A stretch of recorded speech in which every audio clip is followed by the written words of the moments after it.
Hayden Urban Renewal Agency regular board meeting to order. Could we have a roll call, please, of the board members? Rhonda Mitchell, Here. Steve Meyer, Colin Meehan, Randy McIntyre, Michael Thayer, Here. Matt Roeder, Here. Joy Richard. Here. All right, Matt, would you lead us in the Pledge of Allegiance? Sure, be glad to. I pledge allegiance to the flag of the United States of America, The United To States. the republic for which it stands, one nation, under God, indivisible, with liberty and justice for all. Thank you. Do we have any additions or corrections to the agenda?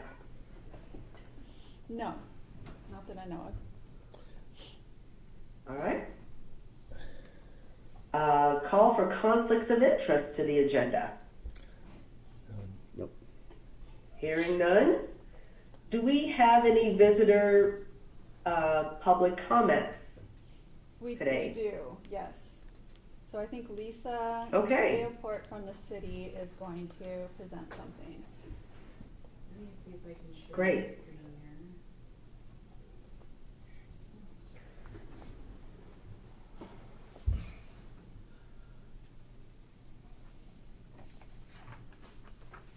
If you click those little arrows, it kind of gets rid of all that. So these little arrows right Here. that little arrows that point towards each other. There you go. Yep. So, for the record, I'm Lisa Elford, I'm the city administrator for the city of Hayden. And we opted to come at you, we tried to get on the agenda, but unfortunately just the timing was what it was. So what we're hoping to do is what I call front load HURA, and about a project that the city is working on and trying to get funded. And we feel like this is a good collaborative project with HURA as well as our community. I'm gonna cover a little bit of the project. Before you, I gave you a memo. I actually provided this memo last Friday. Due to the cost overruns, we have a shortfall, and I'll cover that in a moment. In discussions with LTAC and the urban dollars that are appropriated or obligated for this project, we are $2.7 million, $2.7 to $2.9 million off, and that has to do with inflationary cost increases, project cost increases, and so we're here before you to talk a little bit about what that looks like. So let me, does anybody have any questions about the illustration that's up here? For What is LPAC? LTAC, LTAC, excuse me. the legislature, to address funding from the state to local roads. So there are, and I'm sure there's plenty in here that could probably do a better job of describing how they're situated, but essentially LTAC has the obligation of getting the split of funds that go to transportation dollars. 60% or so goes to the state, 40% goes to local roads. That means local roads are your urban and rural roads that aren't state highway systems. And those funds become eligible based on the type of dollar it gets split to. So there's urban dollars and then there's rural dollars. The urban dollars, we work with the other MPOs across the state to essentially allocate those dollars to projects within our jurisdiction. So this is one of those projects. We have, now let me jump to, how do I get out of here?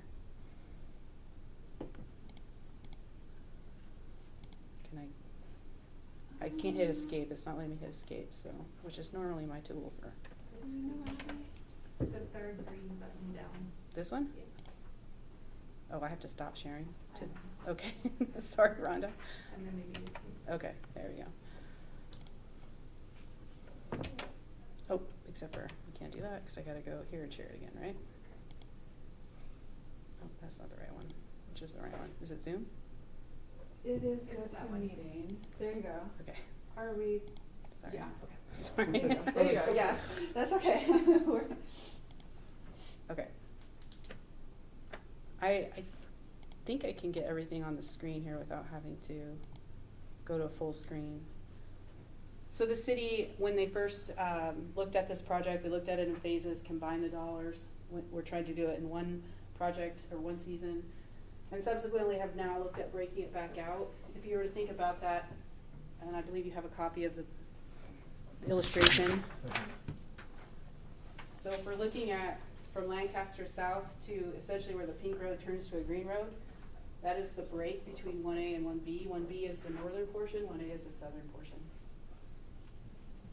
Right now we have state and federal obligated funds at 7.8 million. And that's a static amount. That means it doesn't change unless we go back and ask for more money.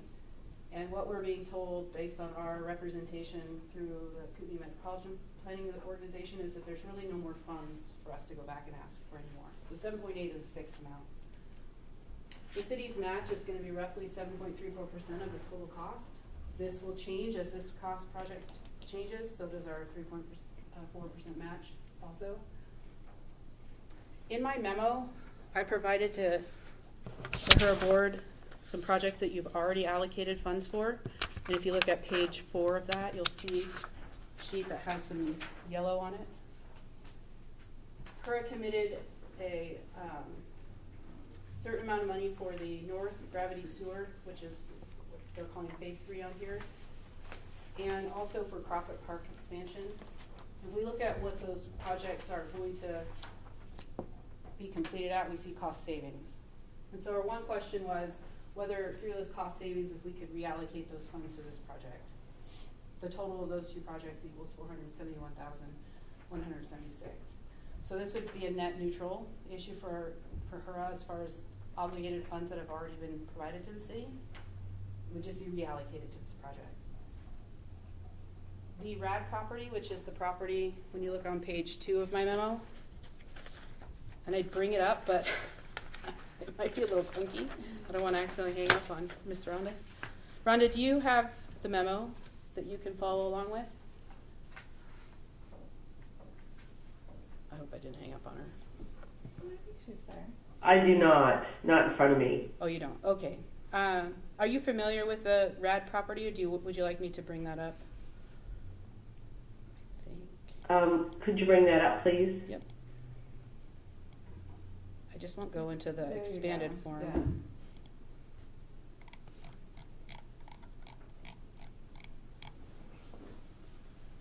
So this is about 74, just a little over 74 acres. You'll see the city has already acquired through, not through purchase, but through the acquisition process, the right-of-way, so we still have to pay for it. That's looking at roughly $960,000. And our thought is because the boundary of the HURA district follows this, that this property is holistically within that district, that we could maybe look at allocation of that fixed cost towards the project. And I'll just jump down. I think this is really telling, excuse me. This aerial imagery shows the HURA boundary. This is a Google imagery from 2005, September, which coincides with about the time HURA started as a agency, as well as their first and only district. And you can see that 74 acres roughly runs in this area. So this is it in 2005, but you can see the HURA boundaries also include a large portion of property in the northeast quadrant.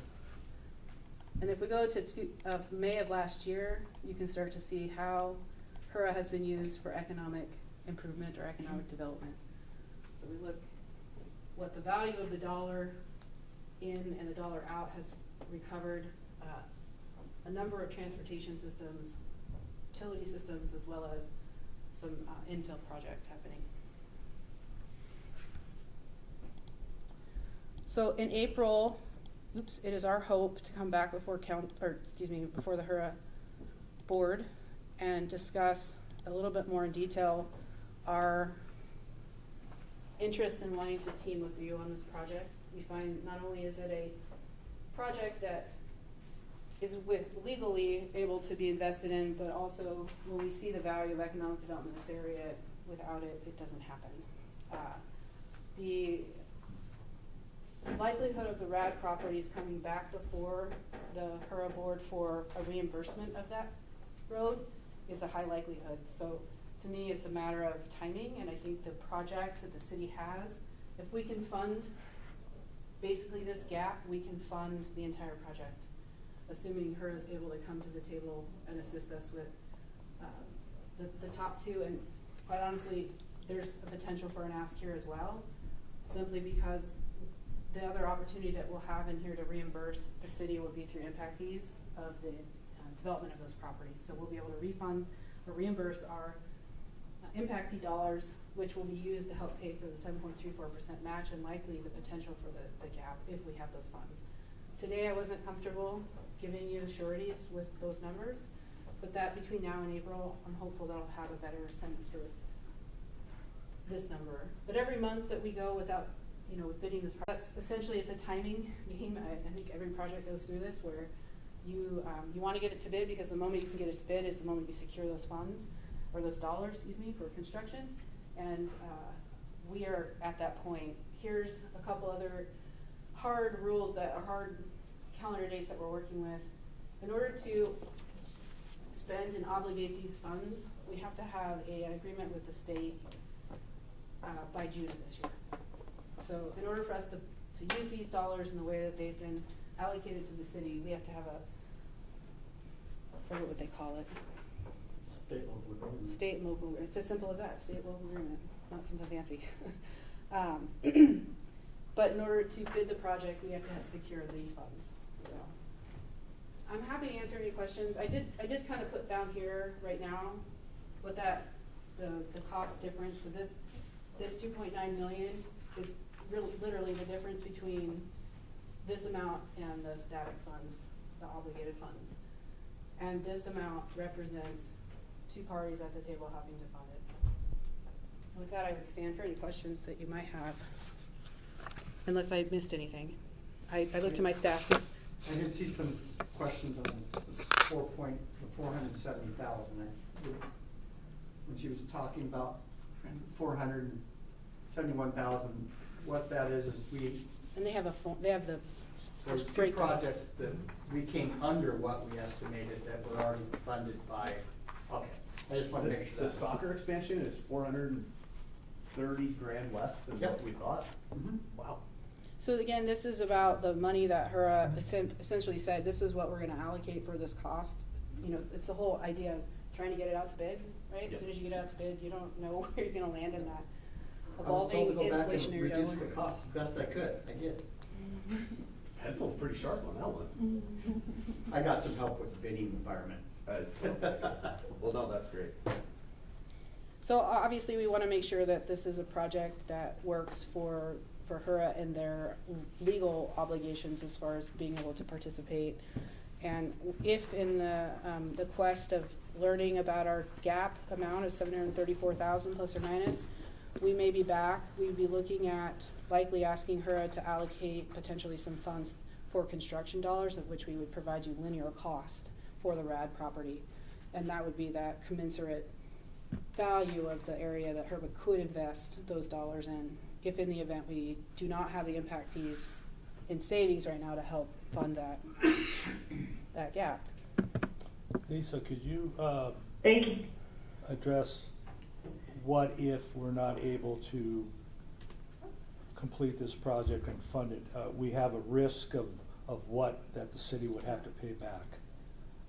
So the city, because of the way that the federal and state dollars are committed, require that the project that we applied for those funds has to be completed.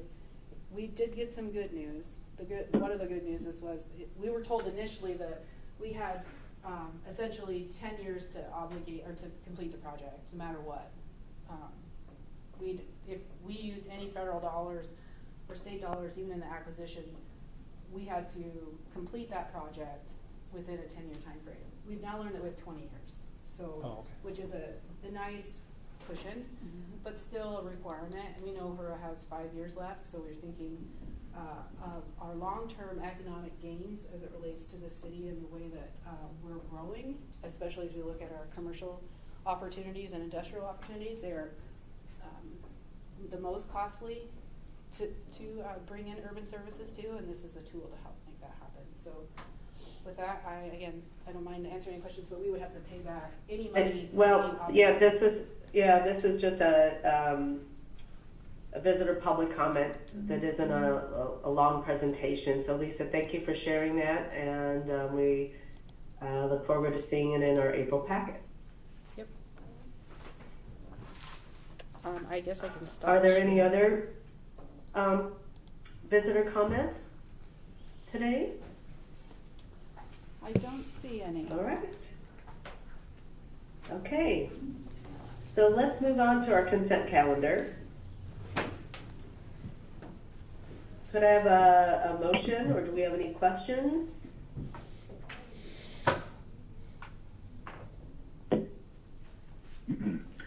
Pete Bredesen here.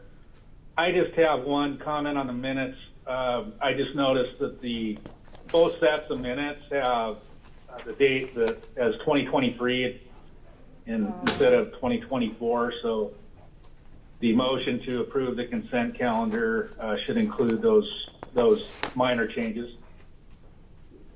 Good catch. Thank you, Pete. Any other questions about the consent calendar? Do I hear a motion? Yeah, I motion to approve the consent calendar with the minutes being reflected to correct the date. I'll second it. All right, and it's been second. Any other discussion? Can we have a roll call vote, please? Rhonda Mitchell, Yes. Michael Bayer, Yes. Matt Roeder, Yes. Joy Richards. Yes. Great, thank you. On to new business. Melissa, did you want to discuss the inspection on our rental property? Yes, so I put it in the packet. We had an inspection done by a retired City of Hayden building inspector, and he gave us this report. And so there are a few things that we should probably look at fixing. And so I'll be probably looking, getting with our property management company and bringing costs forward to you guys to get some of this stuff upgraded, because it doesn't have smoke detectors, there's some leaking faucets, stuff like that. But if you remember, the reason we wanted this inspection done was we wanted a new lease with the tenant, because they're month to month. But we wanted to do the inspection first before we figured out if we wanted to do a whole year lease. And so that is where we're at. I want to go back to the property management company and let them know how we might want to edit the lease that they put together. And then in addition, I think that we've come to the conclusion that because of the condition and also some communication that happened between the old property management company and the tenants, that we probably don't need to require a damage deposit. So I think that we were, but Rhonda and I wanted to talk to you guys about it. Go ahead, Rhonda. One of my concerns in the inspection report is there's a mold issue. That's a huge liability that would need to be addressed, in my opinion. So all of these things that the inspector brought up that needs repairs, I think it'd be kind of interesting to see the cost to mitigate these issues. So at this point, because of these issues, I would almost want to stay with a month-to-month versus going out a whole year, because maybe it's not economical for us to repair the place. I have one thought regarding the lease. Obviously, these folks have lived in this house for, what, a couple of years now? Yeah. If we included in a release, some kind of release of liability saying, hey, we acknowledge some mold in the house, would you release the city from any liability knowing it's there?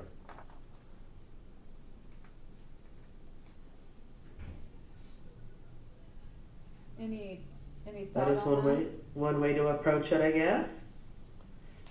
I mean, if that's an issue, because you start opening up the door of mold, that's actually the area that I work in as an expert witness, and, I mean, you could be ripping walls out, sheetrock, you can find mold about everywhere, you know, and that's, then we might as well just not have somebody lease it if we're gonna open this door up, because it's so expensive to remediate, because I know. it's what's hidden that you don't know of. Exactly.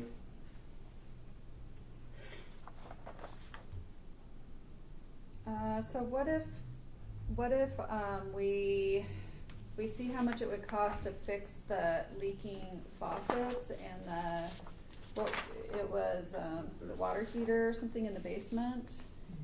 And the stairs and get smoke detectors, and I could see if I could get that together by the April meeting. And then I could tell Solid Rock that we just wanna go month to month and add some sort of a release of liability into the lease agreement for the mold potential. Does that seem like what you're looking for? That seems like a good idea to me. Pete, Yeah. Pete, would that protect us, Pete, from the mold issue? Well, anytime you're leasing a residential property, there's the implied warranty of habitability. And even with a month-to-month lease, you still have that implied warranty. Now, with mold, and in this situation, you know, it could be due to action or inaction by the tenants. So in that case, we wouldn't be liable for mold caused by their actions or inactions. But as far as, you know, anything to make it habitable, to make the property habitable, that's the landlord's responsibility. And you can't waive that. You can't waive that warranty. But if it's something, you know, in this situation, it's debatable how the mold got there. So since these people have occupied the property for quite a while now, it, you know, could be because of their actions or inactions. So if that's the case, then obviously we could disclaim any liability for that. But if it's something that they didn't cause, then we can't waive the implied warranty of habitability.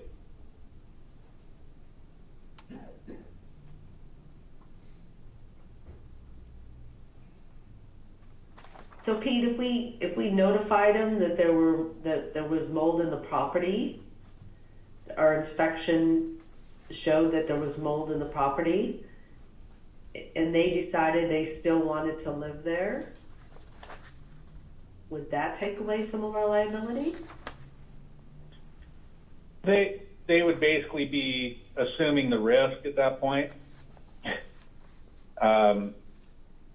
So yes, that would relieve us of some liability. But if it's an ongoing problem that's caused by things that the landlord should be taking care of under the implied warranty of habitability, then we could still possibly be liable.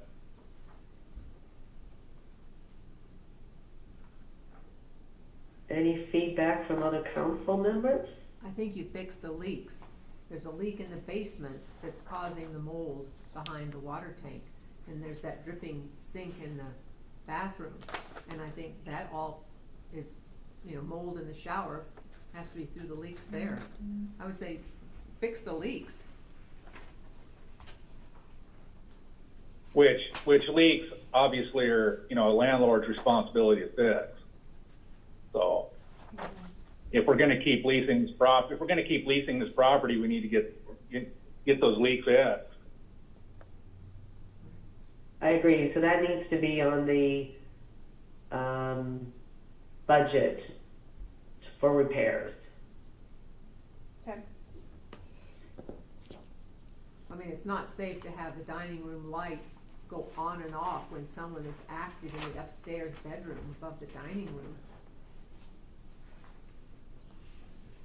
And they need exhaust fans to prevent the mold in the kitchen and the bathrooms. So I think it's our responsibility to not increase the mold. And get rid of it if we can. Yeah, just maybe find out how much it's gonna cost to fix it, put it on the April agenda. I mean, if we end up leaving it as a month-to-month lease, like, that's also fine with me. I mean, if we're worried about this, signing a new lease causing us any additional liability problems.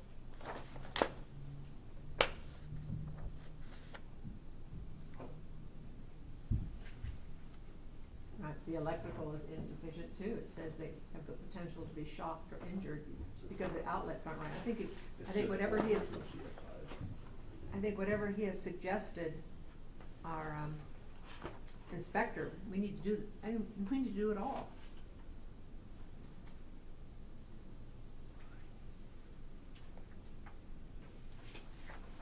Well, I think there's even a little bit more there that he maybe didn't comment on, so. We at least need to do this. But I agree. This is minimum for safety. Right, Right, he was looking, right. my direction to him was to look for the kind of major life safety type.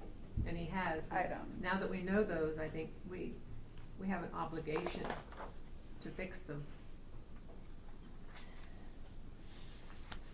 Yeah, so let's get prices on it. Okay. Go from there. So I'll get with the property management company and see if they can get some quotes for Estimates. us. Yeah. Okay. Thank you, Melissa. Want to chat about the annual report? I'd have to give a presentation, so just a second. Oh, okay.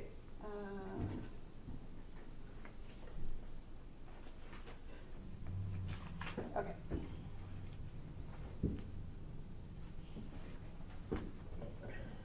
Okay.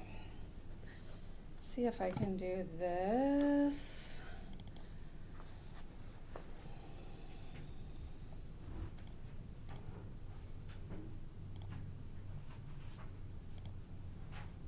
Okay, can you see that, Rhonda and Pete?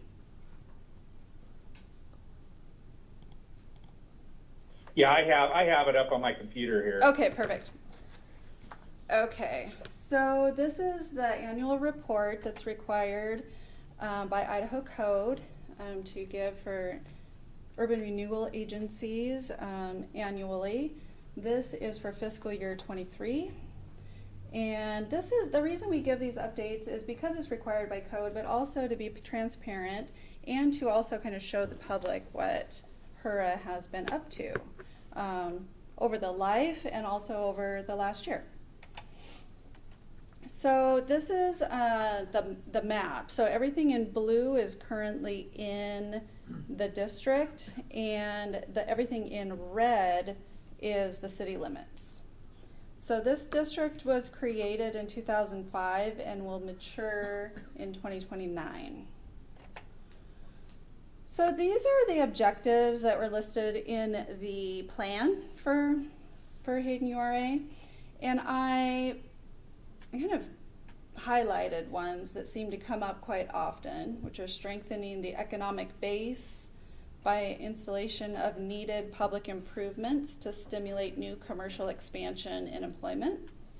Strengthen the tax base by encouraging private development, thus increasing the assessed valuation within the HURA boundary. Creating of public spaces, gateway entries, and public art.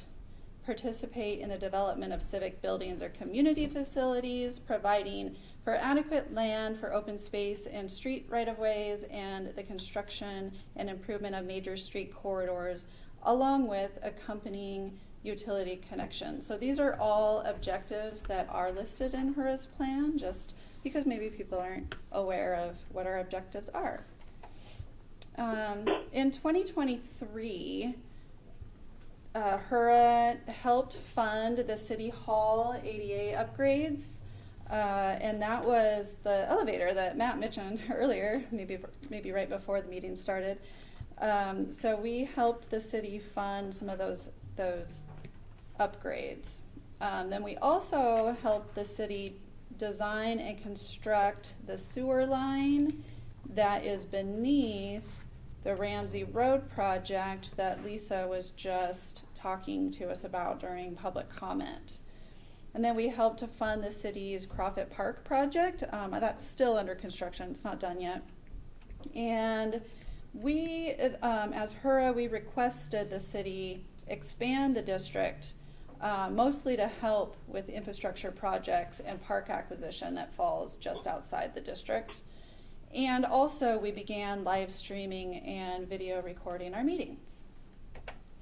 So here's some photos of the City Hall. That obviously I took this photo before the elevator was 100% complete, but this was adding the elevator, and then if you've ever been upstairs, helping a much better customer service area upstairs to meet with customers and everything. And then the impact from 2006 to 2023, there's a lot more detail on this in the actual annual report, which is on our website. So this was, 303 million increase in assessed value. Over $5 million spent on various city requested facility upgrades, city requested public infrastructure, which has included all sorts of different things like studies, design, for having the plans, road construction, sewer construction, and also public art. So I have a few photos, kind of before and afters of HURA's impact. So this is the City Hall parking lot, which is just north of here.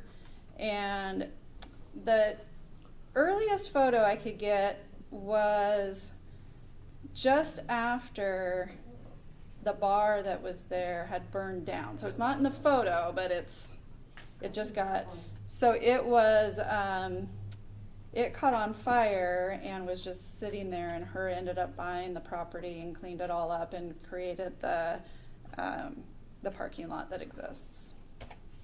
And then also, even way back, HURA helped with City Hall upgrades. So it used to look like the photo on the left there, and now today it looks like on the right. This is the northwest corner of Government Way in Hayden. Before, there were buildings on there that needed to be cleaned up. I think it was a car wash, and it needed to be rehabilitated, and so HURA did that and then sold the property. And then the southeast corner of Government Way in Hayden used to be a gas station right there by Capone's, where Capone's is now. And so HURA bought that and remediated it and then built the parking lot that you all know now.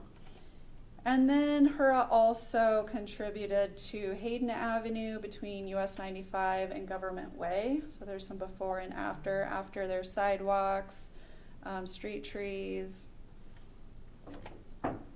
And then further south on Government Way, south of Honeysuckle, HURA contributed to that project too. The earliest photo I could find was when it was kind of under construction. And so this is what it looks like today. And then also reimbursement for the sewer line that resulted in commercial development. This is out south of Lancaster, west of Highway 95, the Odom development out there, if people are aware of that. So that was an early sewer line that went in with HURA participation. And then also just other cleanup that occurred kind of right east of Capone's, there was a trailer park that existed there. It was kind of a constant issue for law enforcement, and HURA contributed to the cost of the frontage improvements for that project. So then after, there are some apartments there. So here's our financials. It's interesting for an annual report. It's not an audit, so you have to do your annual report before you have the information from your audit, because our audit is happening now, and so we have to kind of go through this. So the numbers never align exactly, and I think that's pretty normal because we're going through the audit at this point, but they have us pull our unaudited financial statement, and that's included in the annual report, and then they have us include the audit from the previous year. So that's what's required. So here's our budget and our actual revenues and our total expenditures and our actual expenditures from the budget too. So we spent in fiscal year 23 a lot less than we anticipated. Financial history, I kind of wrote this, and this is again that unaudited report that's pulled from the city's financial program. And it just, I noted this last year as well, but in past years, it was an annual or a calendar year that they were trying to pull out of the city's system, because it's an annual report, but our budget is a fiscal year. So it's really kind of hard to reconcile these things. So I think last year we decided that we were just going to report it on a fiscal year basis, even though it's an annual report. So just make that clear. That's the way our audit is done. And then if you try to pull your financials midway through the year, it's just extremely difficult because you're between two budget years, if that makes sense. So, and then I just wanted to kind of go over, this question always comes up a lot. What is an owner participation agreement?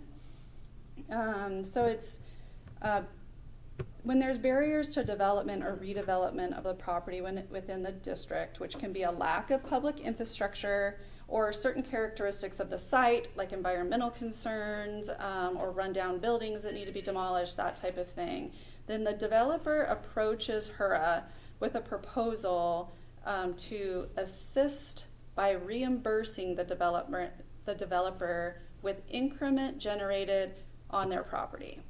So I just wanted to be clear on that. So they don't get the money up front. They only get the money of the increment that's generated by their property. Generally, in Hayden URA, they're eligible to receive up to 75% of the increment that's generated, not even all of it. So we've got a couple owner participation agreements right now. Hayden Village is almost paid out, and it's that sewer line that goes that we talked about earlier, that's south of Lancaster and west of Highway 95. And so we're nearing the end of paying that one off, actually. So it may even get paid off this year. Chubbs is the one that's just east of Capone's. We didn't reimburse anything through fiscal year 2023, but we will be. Natasha at the city's finance director, and I are working through those reimbursements right now. Brock Properties is nested within that Hayden Village OPA, so they haven't received any reimbursements yet. We have to pay off that other one first, and then we can start reimbursing Rock Properties. So that one was for up to $1.685 million, but they haven't received anything yet. Might start receiving reimbursements this year if we pay off the other one. Then HURA owned properties, so 3 properties, 58 East Orchard, which we were just talking about a minute ago, and then the 2 parcels that are the parking lots on Government Way. So next steps is to file this report with the clerk by March 31st, and then also send it to the state controller's office by March 31st. And that is it. We do open this up for public comment, and then it also was noticed in the paper, and the affidavit is in your packet. So, I don't see any public comment, so I don't think we have any. Are there any questions? Well done. Yeah, this is a very good report, Melissa, thank you. You're welcome. Okay. Yes, So, Melissa, very good report. I think that I just need action to accept this report as final, and then we'll get it submitted. I so move that we submit and accept this annual report. I'll second it. Been first and seconded. Any other discussion? All in favor, could I have a roll call vote, please? Rhonda Mitchell, Yes. Michael Thayer, Yes. Matt Roder. Yes. Joy Richards. Yes. Thank you, Melissa. You're welcome. So, it looks like next under our agenda for new business is the Arts Commission would like to make a proposal. Who will be doing that? It looks like Abby's coming up. I chickened out.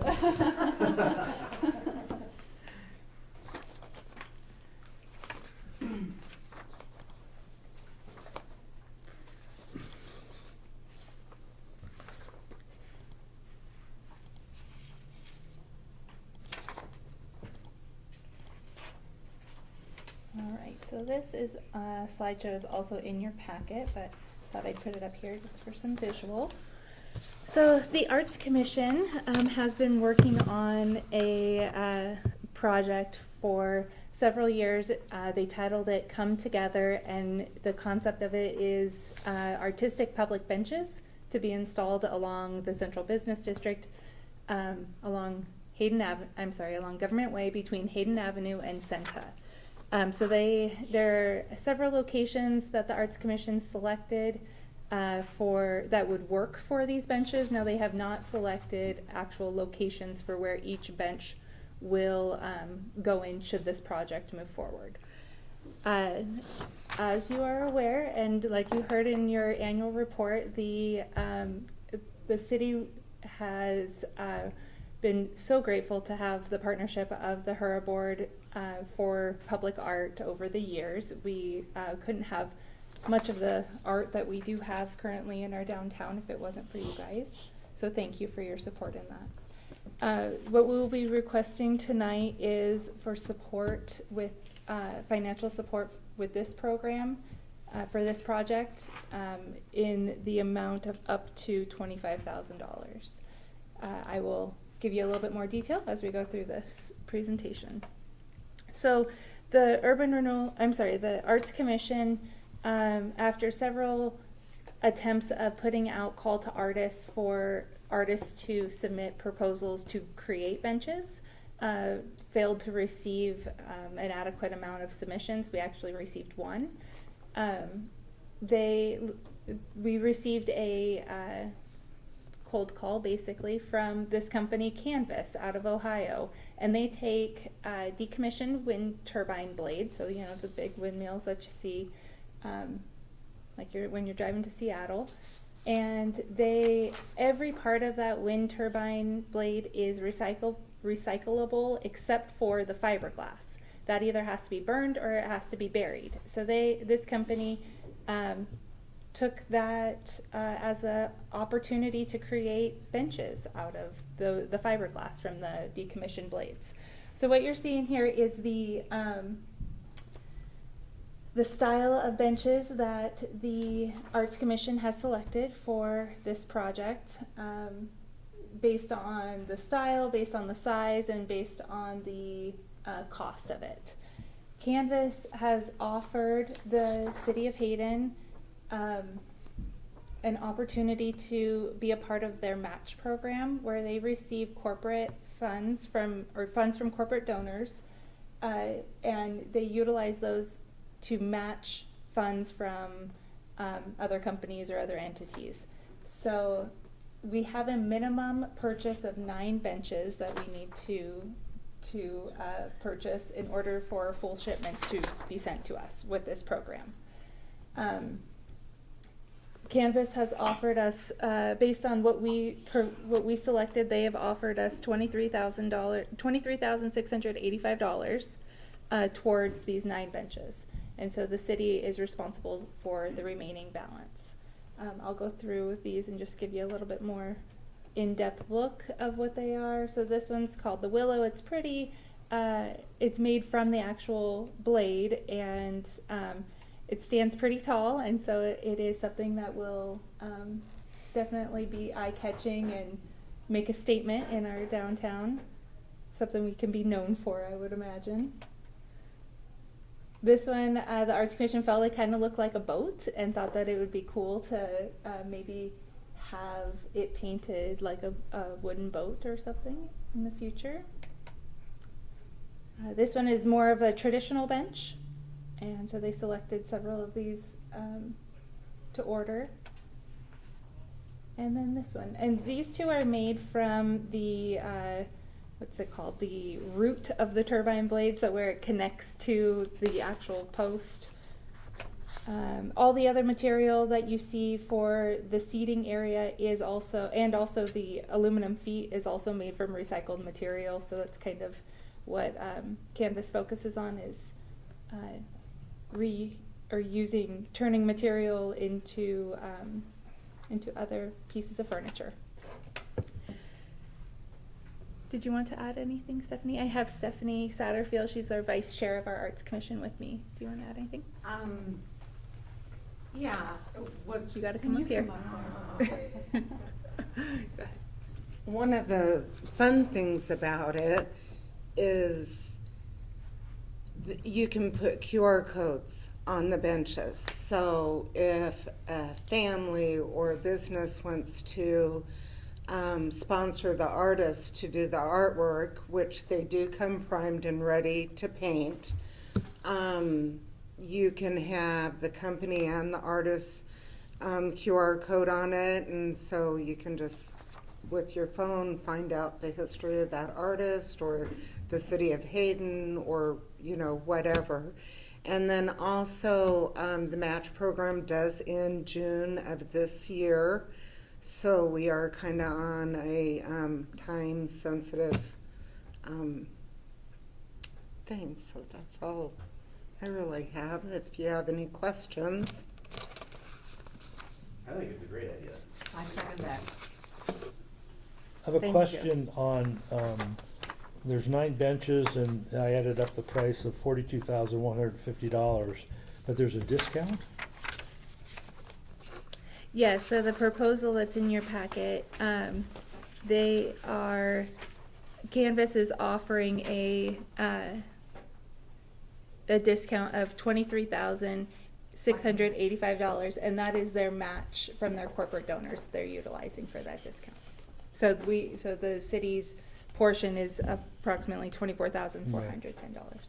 That's why we asked for we didn't know exactly what the amount was, so we're asking for up to $25,000. So now, at one point, we were talking about local donors to match or to pay for some of these benches. Is that still in the works? We could continue with that program. This isn't just a one-time thing. We can continue. The Canvas has a program called the Legacy Program, where people can go on and donate for a bench, like sponsor a bench. But right now, what we would anticipate, what the Arts Commission has talked about asking for local donors, is to sponsor the artist to paint these benches. Oh. And I apologize, that's one thing that I left out. The Arts Commission is anticipating putting out a call to artists, for local artists to Maybe these put first their 9 artwork on it. will excite others to participate and do more benches. That's what we're hoping for. The Arts Commission has picked out more than the 9 benches that we're asking for today. So we don't anticipate coming back and asking HERA for any additional funding at this time. For future benches, we would hope that the community would sponsor those I benches. like the fact that it's usable art, Yeah. Yes. it's functional. It Yeah, provides- recycled art, recycled material. And that is a bench. And then I don't know if you noticed in our budget, we do have $42,000 allocated currently for the arts district in our budget. So this $25,000 ask would be within that. I think it's a great idea, parameter. particularly since you're getting a match. I'm sorry. Yeah, Should I just a say- question, do we have locations that are definitely secured for these? These are the selected locations. I thought I'd pull this up for you guys. It starts at Hayden Avenue. They're actually the lot that the Urban Renewal Agency purchased and cleaned up on the northwest corner of Hayden and Government Way. Actually is set to have a reinforced corner there with development, and we've been in talks with the city during the development of that site. Has been in discussions of putting a bench there, and then the city also just secured a easement for a bench at the new Hayden Surgery Center site at Nita and Government Way. So those two we know for sure are going to be sites, and then we'll just have to work with our the city's engineer and public works director on where the rest of the benches can fit. But all along Government Way is what I can, between Hayden Avenue and Senta. Why just on Government Way, or isn't there discussion of other locations that, like at some of our parks? There can be in the future, but right now that's all that they have focused on, that the Arts Commission has focused on, is utilizing, if the Urban Renewal Agency was to partner with the city on this, to utilize those funds to put these benches within the central business district in the. And then these are all unprimed, so they'll have to be painted. Do we have a rough budget on what it's gonna cost to paint all of 9? What we have heard from Canvas is that they pay their artists to paint them $1,000. However, the Arts Commission anticipates putting out a call to artists and coming up with a budget amount for each artist, and then securing those funds through donations from businesses. So I look in the budget, Rhonda, I see $5,000 this year that we set aside for arts. Are you seeing it somewhere else? Yeah, so we have been setting aside $5,000 a year, but it is accumulated, when I looked at the budget, to $42,000.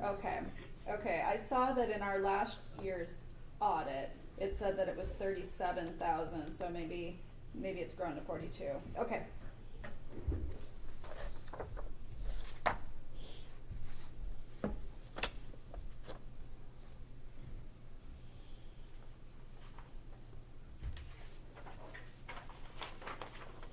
Any other discussion, or do I hear a motion? Yeah, I move to approve the City of Hayden Arts Commission request for funding of up to $25,000 for the public bench program. I second it.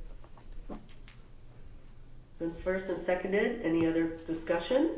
I think that the discussion would be that usually we do some sort of an agreement with the city, and so Abby and I can work on that and have it ready for execution at the April meeting.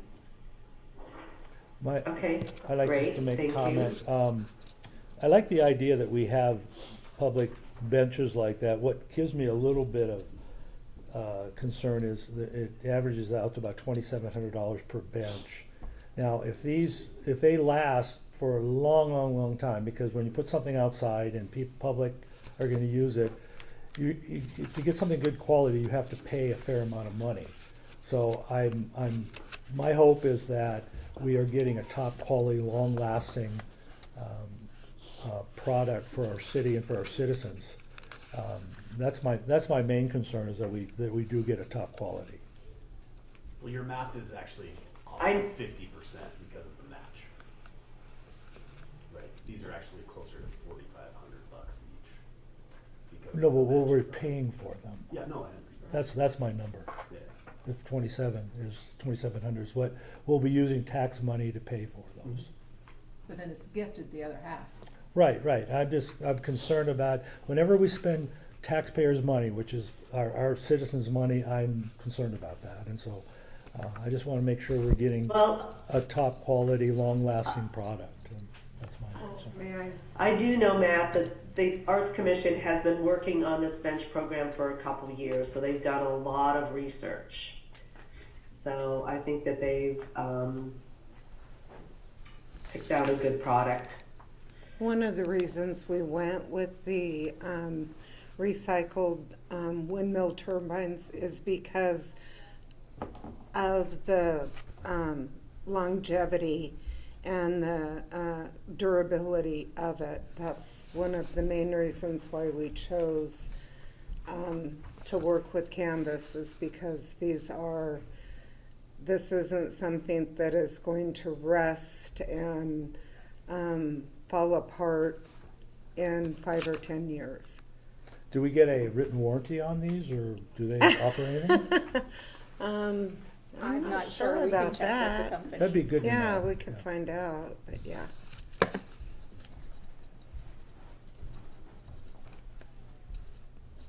Are we ready? Are we ready for a roll call vote? Looks like it. Could I have a roll call vote? Rhonda Mitchell, Yes. Michael Thayer, Yes. Matt Roder, Yes. Joy Richards. Yes. Thank you. Fabulous, thank very you. much. Thank you. Thank you for all the work presented. Looks like you got a 15-year warranty, Matt. I just Googled it. Good. Oh, thank There you go. you. That's the kind of stuff we just want to make sure our tax money is well spent. All right, I think last on the agenda is our executive director's report. Melissa? Yep. Okay, so I put a little memo in there as well. So OPAs, nothing new has come in for Hayden Pickleball. And also the marketplace at Miles has just never submitted their documentation to execute the promissory note. So every now and then I check in with them, but it's in their court. So if we don't ever execute the promissory note, then we don't reimburse. And then this was in the report last meeting as well, but I wasn't here. So I'm attending this tax commission conference here in Kootenai County on March 27th and 28th, and I didn't hear if anyone else wanted to be registered. It costs $250, and I realized that I actually didn't put the flyer on here. Sorry, I did last month. So if anyone, just let me know. So because it's coming right up, if anyone else wants to go. It does look like we're moving forward on the purchase of the property at 9178 Government Way, and so that the closing is tentatively planned for the 15th. So Rhonda and I have been in close coordination with North Idaho Title, and so what I wanted to kind of ask is that one of you probably, Matt or Joy, is going to have to go to the bank and get the final sum, and it doesn't sound like I'll have that until later this week. I'm here. Okay, so I'll just give you guys a call and see if we can get that. Okay, any questions? We did find, just for the record, just because everybody asked, that the fuel tanks had been removed. So we read the phase 1 report, and then we confirmed that with DEQ. So we have a clean site. Yeah, I mean they think there's likely asbestos in the building, Okay, but stuff like that. right, But right. DEQ did close that portion, and they were able to send us the documentation on that. So I think we're good to go. So we didn't move forward with the phase 2 report or anything. And then the boundary expansion, I didn't see it. Abby's not here anymore, but I did not see it on tomorrow's agenda for council. but I do keep hearing that it's in the works. So I think that the city is at least entertaining it, and I think that it sounds good, and it sounds like they're at least interested in moving it forward. So just wanted to update you on that. And then now I think that we did this last March where we tried to come up with like a project plan, like what are we gonna do for the next 6 years is what we tried to do last year. And where that stalled out was needing to expand the district to do things. So now that that's kind of seeming like it might roll forward, I was thinking that we should start that conversation again and come up with a deliberate plan for the next 5 years of HURA. Good idea. So we can start that in April. I'll prepare something and we can get organized. It will be helpful to know which way the city ends up going, and I Yeah. know that is a slow process, because that's a huge swing factor of planning. Yep, I'll just keep seeing what I can find out. I just meant before we sit down to have that meeting, we should know what they're Yeah. doing. Yeah. Yep, and And do we want a workshop type format, or do we want to have the discussion in a regular board meeting? yeah, I think a workshop would be helpful, if you guys don't mind another meeting. I mean, last time we did it with the city council as well, which could be helpful, or at least, you know, with Alan at the very minimum, sort of what is kind of in the hopper from a, you know, public works perspective. I would prefer her to put together their own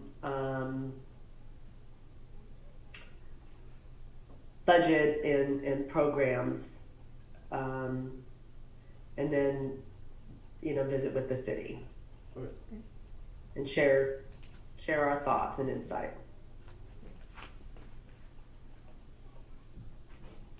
So are you thinking of meeting earlier or something to do the workshop and then have our regular meeting, or what are you thinking, Rhonda? Well, I think Mike made a good point that we should understand if the city wants to do an expansion. So then that could, you know, give us some guidance on all of the areas that we need to discuss. But if we could meet an hour earlier or something for the regular board meeting, that would just logistically make our world better. So if it's not on their agenda today, or on this coming Tuesday, do you think by our April meeting, we would have an answer from city council, or hopes of that? If it's not on their agenda today, then they wouldn't have another meeting before we meet. They For do, April, they or would they have do? one on the 26th. Oh, okay. So I can kind of just see if it just always feels like it's coming. So if they don't have it on the 26th meeting, and I don't know anything new, we don't have to have the workshop, but, okay. Works for me.